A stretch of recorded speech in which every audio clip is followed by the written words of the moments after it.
Hello everyone, welcome to our channel. As you know, हमने last video में 8th class का जो chapter है, first chapter crop production and management start किया था। उसमें हमने पढ़ा था कि क्रॉप क्या होती हैं, सीजनल क्रॉप्स कौन कौन सी होती है, जिसमें रबी और खरीफ की फसलें थी। उसके बाद हमने एग्रीकल्चर जो प्रैक्टिस होती हैं वो पढ़ी थी। उसका सबसे फर्स्ट पार्ट था प्रिपरेशन ऑफ सोयल, जो हमने कंप्लीट किया था। आज उसके हम बाकी के जो पार्ट हैं वो इस वीडियो में देखेंगे। और पूरा जो फर्स्ट वीडियो थी उसको देखने के लिए जो लिंक आपको इस वीडियो के डिस्क्रिप्शन में मिल जाएंगे। तो स्टार्ट करते हैं आज का पहला टॉपिक, या जो हमारी जो एग्रीकल्चर प्रैक्टिस थी उसका सेकंड पार्ट था showing.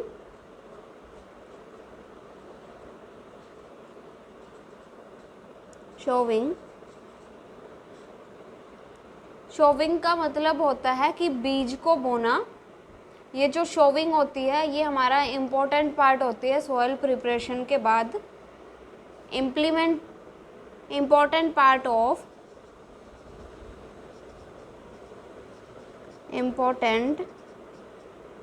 Part of crop production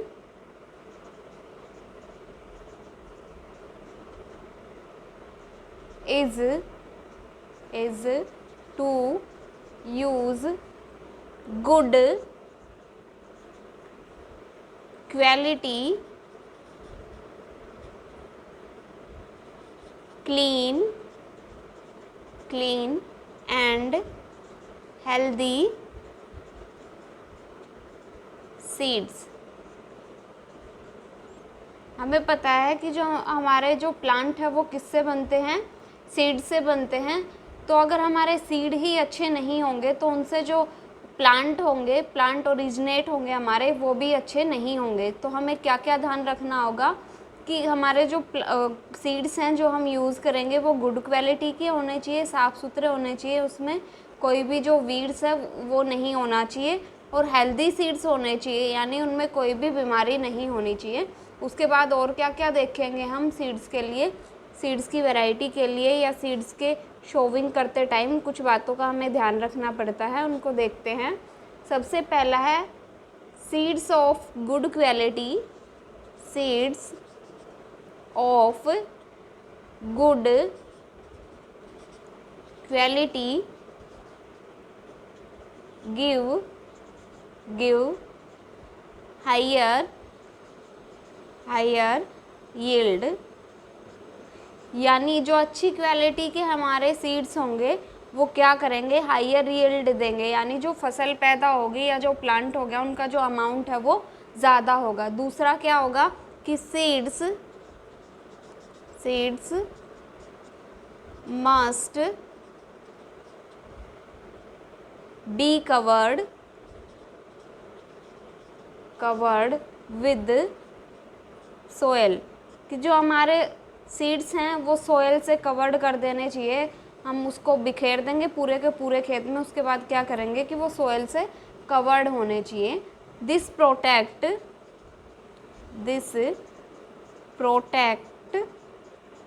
seeds from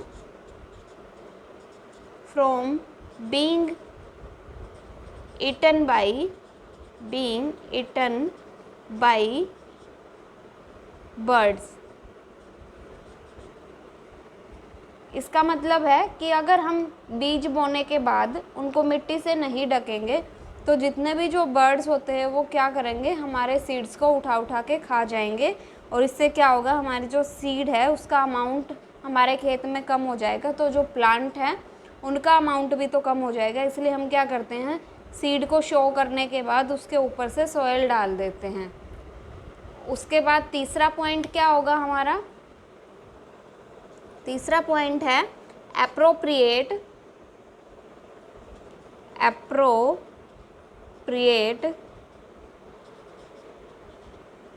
distance between the seed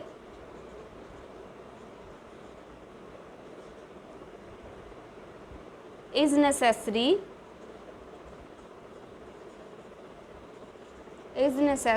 to avoid overcrowding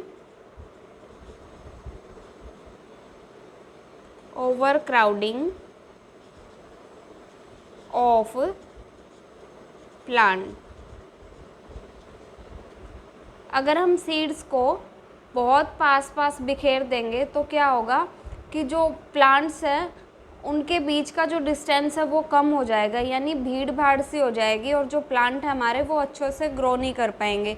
तो हम क्या करते हैं कि एक अप्रोप्रिएट डिस्टेंस देते हैं उसके सारे के सारे जो सीड्स हैं उनके बीच में।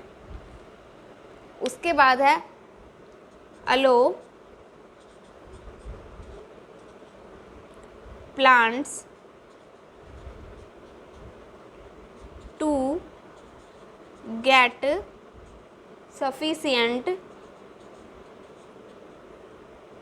sufficient sunlight, nutrients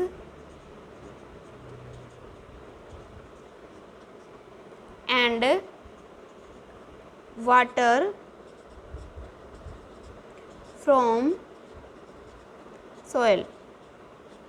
यानी जो सीड्स के बीच की डिस्टेंस है उसको इस तरीके से हम अरेंज करेंगे कि जो हमारे सीड्स हैं या जो हमारे प्लांट उनसे ओरिजिनेट होंगे उनको जो सनलाइट है वो अप्रोप्रिएट अमाउंट में मिले, न्यूट्रिशन है वो अच्छे से ले सके, यानी जितने भी न्यूट्रिएंट सोयल में प्रेजेंट होते हैं और जो वाटर होता है उनको अप्रोप्रिएट अमाउंट में, यानी जितना उनको ज़रूरी है ग्रोथ के लिए वो उतना ही एब्जॉर्ब कर पाए। अगर हमारे जो सीड्स हैं उनके बीच की डिस्टेंस कम होगी तो हमारे जो प्लांट्स हैं वो क्या करेंगे, किसी को ज़्यादा न्यूट्रिशन मिलेगा या किसी को कम न्यूट्रिशन मिलेगा, उसकी वजह से उनकी जो ग्रोथ है वो प्रॉपर तरीके से नहीं हो पाएगी। इसलिए जो डिस्टेंस है उसका ध्यान रखना बहुत ज़रूरी है। अब नेक्स्ट पार्ट पे आते हैं। नेक्स्ट पार्ट है हमारा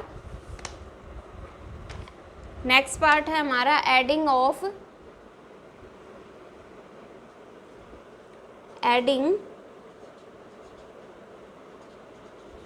manure and fertilizers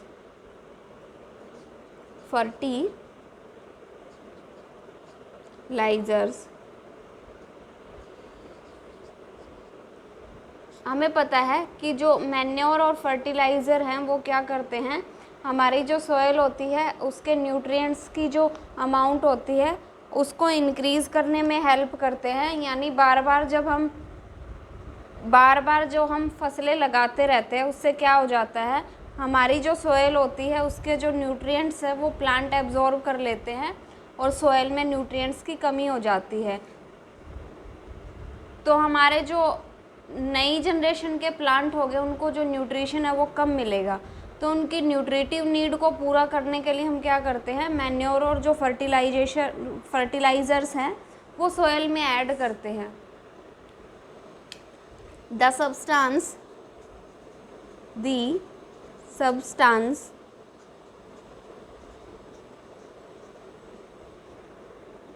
which are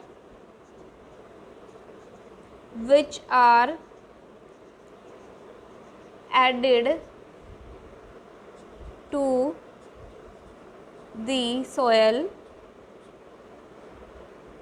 to the soil in the form of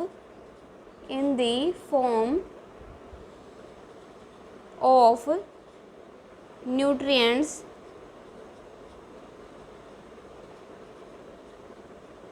for healthy growth of plant are called manure and fertilizers। Manure and fertilisers.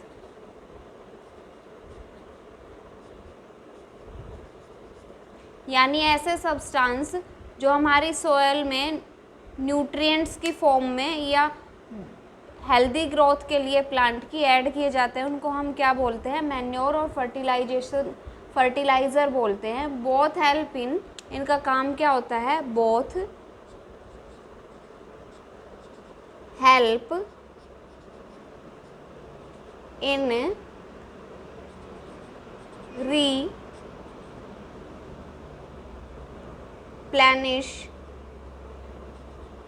replenishing the soil.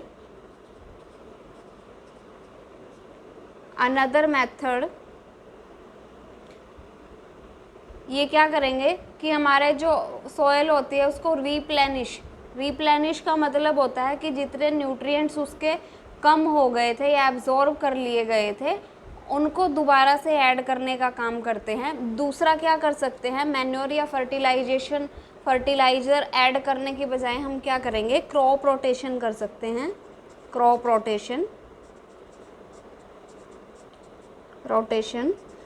Rotation का मतलब होता है कि एक ही फसल को बार बार ना लगाकर बीच बीच में हम किसी और चीज़ की फसल लगा दें। यानी एक बार हमने गेहूँ लगा दिया, अगली बार गन्ना लगा दें, या अगली बार धान है जो वो लगा दें। इस चीज़ को हम क्या बोलते हैं, क्रॉप रोटेशन बोलते हैं। इससे क्या होगा कि जो हमारा गन्ना या जो गेहूँ होता है वो जिस न्यूट्रिशन को एब्जॉर्ब करते हैं उसको धान एब्जॉर्ब नहीं करता। तो जब हम धान लगाएंगे तो उस न्यूट्रिशन की जो पूर्ति है वो हो जाएगी हमारी सोयल से, या और जो कमी है वो नहीं होगी। और उसके बाद मैन्योर या फर्टिलाइज़र को ऐड करके हम क्या करेंगे, उसकी कमी को पूरा कर देंगे। जो क्रॉप रोटेशन होती है, क्रॉप रोटेशन करने से हमारी जो सोयल है उसकी जो फर्टिलिटी होती है वो इम्प्रूव होती रहती है, यानी फर्टिलिटी कम नहीं होती हर बार। उसके बाद जो मैन्योर और फर्टिलाइज़र होते हैं, इनका दोनों का काम तो क्या होता है कि ये न्यूट्रिएंट्स को रिप्लेनाइज करेंगे, यानी हमारी सॉइल में न्यूट्रिशन को ऐड करेंगे। लेकिन जो मैन्योर होता है ये क्या होता है, ये जो हमारी गाय या भैंस होती हैं उनका जो वेस्ट मटेरियल होता है उससे बनाया जाता है। और जो फर्टिलाइज़र होता है ये केमिकल से बना होता है। दोनों का काम क्या होता है, इम्प्रूव करना, लेकिन ये क्या होता है, ये देसी होता है और ये केमिकल से बना होता है। ये इनमें फ़र्क होता है। उसके बाद आते हैं हम फोर्थ पार्ट पे। फोर्थ पार्ट है irrigation.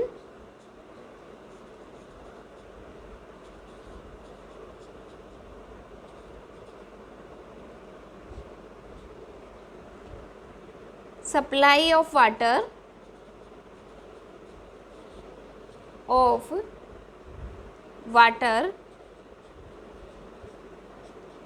To crops at regular interval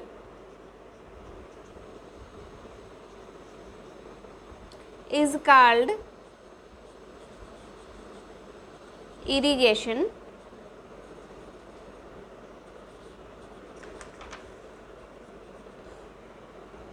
यानी हमारी जो फसल हमने लगाई है उसमें रेगुलर इंटरवल के बाद, यानी 15 दिन बाद या 20 दिन बाद जो हम टाइम देखते हैं अपनी फसल के हिसाब से, उसमें बार बार वाटर की सप्लाई करते रहना, उसको हम क्या बोलेंगे, इरिगेशन बोलेंगे। उसके बाद इरिगेशन की नीड क्या है, नीड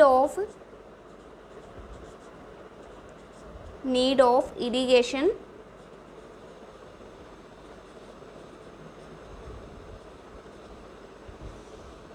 सबसे पहला है वाटर नीड्स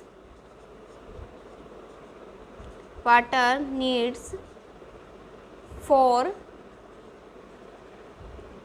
germination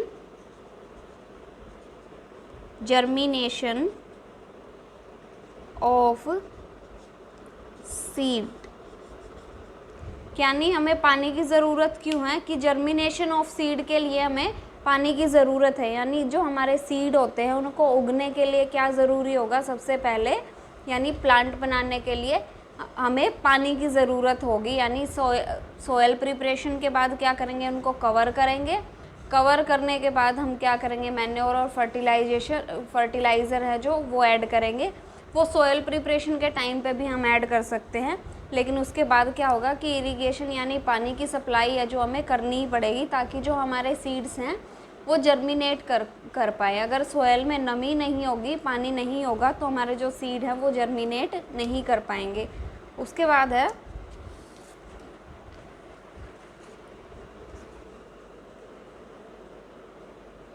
वाटर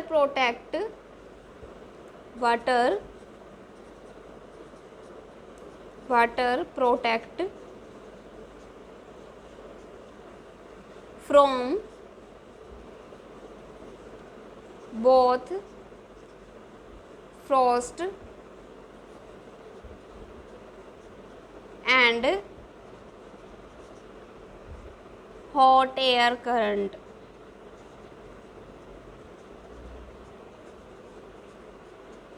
जो हमारा पानी होता है वो क्या कराएगा, सूखे की कंडीशन से हमारे सीड्स को बचाता है। और दूसरा हॉट एयर करंट, हमें पता है कि इस टाइम पे जो गर्मी है वो बहुत ज़्यादा होती है, लू चलती रहती है।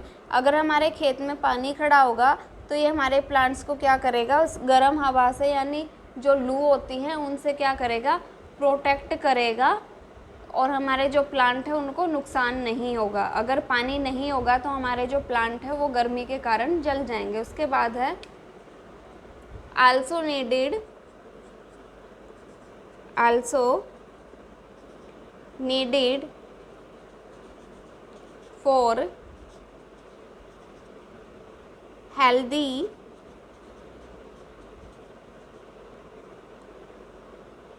crop ग्रोथ, यानी एक हेल्दी क्रॉप के लिए, यानी जो पेड़ पौधे हमारे वो तंदुरुस्त हो, उसके लिए भी हमें क्या ज़रूरत होती है, इरिगेशन की ज़रूरत होती है। अगर हमारा जो पानी का जो इंटरवल है वो इरेगुलर होगा या फिर हम पानी की कमी रखेंगे तो हमारे जो प्लांट है वो प्रॉपर तरीके से ग्रो नहीं कर पाएंगे और हमारी जो फसल है वो सूख जाएगी। So thank you guys. अगली वीडियो में हम पढ़ेंगे हमारे सोर्स ऑफ इरिगेशन क्या है, उसके बाद हमारा जो प्रोटेक्टिंग मेथड है कि किस तरीके से हम अपनी जो फसल होती है उसको प्रोटेक्ट करेंगे, उसके बाद हार्वेस्टिंग यानी उसको खेत से किस तरीके से काटेंगे, उसके बाद लास्ट टॉपिक होगा हमारा स्टोरेज यानी काटने के बाद किस तरीके से हम अपनी फसल को स्टोर करके रखेंगे ताकि लंबे टाइम तक हम उसका यूज़ कर सकें और वो ख़राब ना हो। और ऐसी ही साइंस की वीडियोज़ के लिए हमारे चैनल से जुड़े रहिए और लाइक, सब्सक्राइब एंड शेयर ज़रूर करें। Thank you.